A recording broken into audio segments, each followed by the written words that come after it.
All right, good afternoon. Welcome to the gathering at Scott Memorial. Not home edition, but post-church edition, I guess. I came into church this afternoon to try to clean up from our stations this morning and thought I would preach my sermon here and walk you through the stations so those of you viewing at home can get a sense of what we did and try to recreate it in your own way. So before I dive in, our More Than Bricks campaign is continuing. We have these great handouts if you guys want to see the renovations we're doing and why we're doing them. We also have our Giving Back with Gratitude flyers all out and online as well, so that you can find a way to make a difference this Christmas season in the lives of not just your family, but those outside of your family. So we have opportunities to feed those experiencing homelessness on 2 separate days. Our preschool has a wish list of toys on Amazon. Cook Elementary School Angel Tree, you can get clothes for kids in need at our local elementary school. You can help people transition to permanent housing in our community by getting household goods for them. We have our clothing locker, we have Fresh Food Wednesday, and we have our food pantry. So lots of ways to give back this Christmas season. All right, so today is All Saints Sunday, and what I was thinking about this week as I was developing my sermon was the earliest memory I have of a faith-related discussion with my parents. And the one I came up with was I was about 7 years old, so I was a second grader at Malibu Elementary School here in Virginia Beach, and I came home from school just crying, just weeping and wailing. I could not be consoled. I'm not even sure what upset me so much, but I do know how my parents responded. My dad sat me down and he didn't say, "I'll give you something to cry about," or "Stop sniveling." He said, "You know what, Rachel, you keep crying because your tears are so precious to God that he collects every tear in a bottle." And I said, "You've got to be kidding me. You're just a pastor. You're just trying to make me feel better. Scripture does not say that."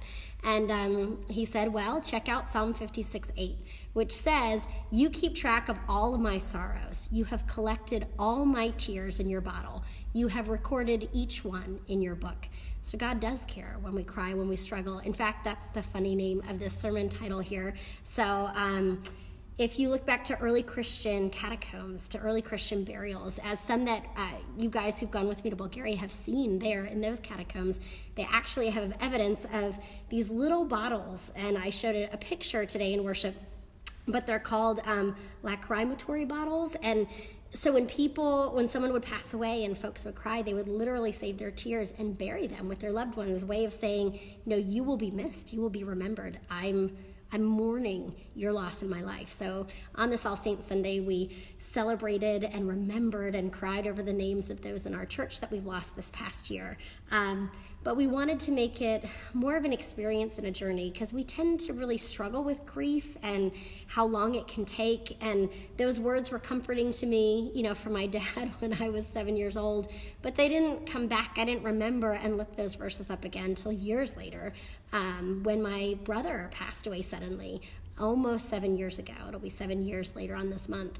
And those words were a great comfort to me because a lot of times, we all grieve differently. Some people get over it much more quickly than others, but it really is a journey of sorts. And so we wanted to spend time today, and I'm encouraging you to spend time today figuring out your relationship with tragedy, with grief, with loss. Maybe you've never lost anyone, and so today is an opportunity for you to learn to empathize with those who have lost loved ones or been in difficult situations.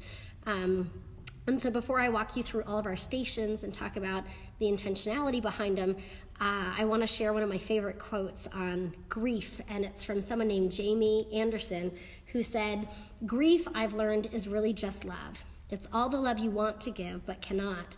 All that unspent love gathers up in the corners of your eyes, the lump in your throat, and in that hollow part of your chest. Grief is just love with no place to go."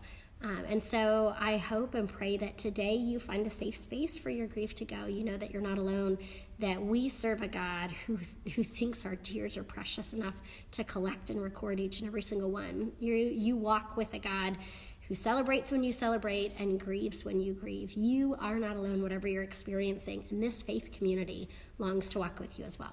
Okay, so let me turn this video around. Let me see if I can do this so I can show you what we did today at church.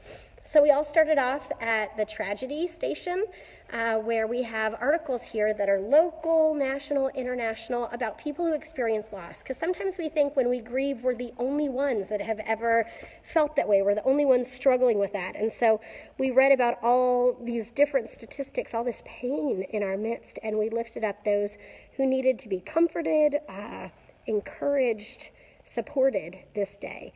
So here are some of the articles that folks were reading through this morning in worship. And when we were done with that station, the next station is our remembrance station, where we said the names, wrote down the names, many of us, of those loved ones that we have lost. And after every single name, we would ring a bell as a way of remembering and honoring the legacy of that person in our lives. Our third station is here in the back, and it was a really powerful one for a lot of folks. It was our burden station. So sometimes we carry all this weight, we don't even realize it. Anxiety about situations, relationships, our future, loved ones. And so people were given the opportunity, both here and in our fellowship hall, to grab a rock and to write down on it something that's weighing them down. And then they left it here on the cross as a way of casting our cares, our burdens upon Christ, who cares for us and longs to alleviate the struggle that we've been having.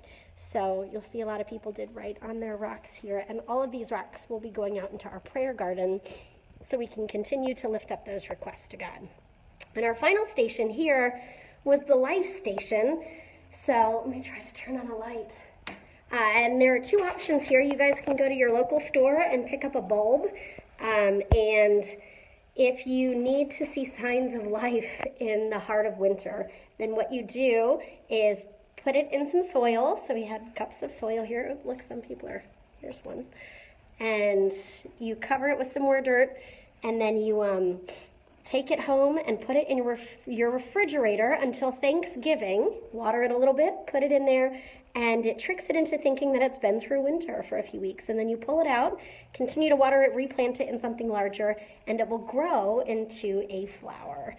And if you are ready, if you don't necessarily need to see signs of life and resurrection and hope in the winter, but rather in the spring, then we invited those who are with us today in worship to just take a bulb home, plant it somewhere outside, so that when a random flower springs up in March or April, that they can be reminded that the light of Christ, the hope of Christ, although it may lie dormant for a season, always comes back. So I don't know what you guys are going through, what your struggles are, what your needs are, but know that you're not alone, that we long to be the community to sojourn with you in this crazy, tragic, tumultuous, and celebratory life. So hope you guys have an awesome Sunday, and we'll see you next week. Bye.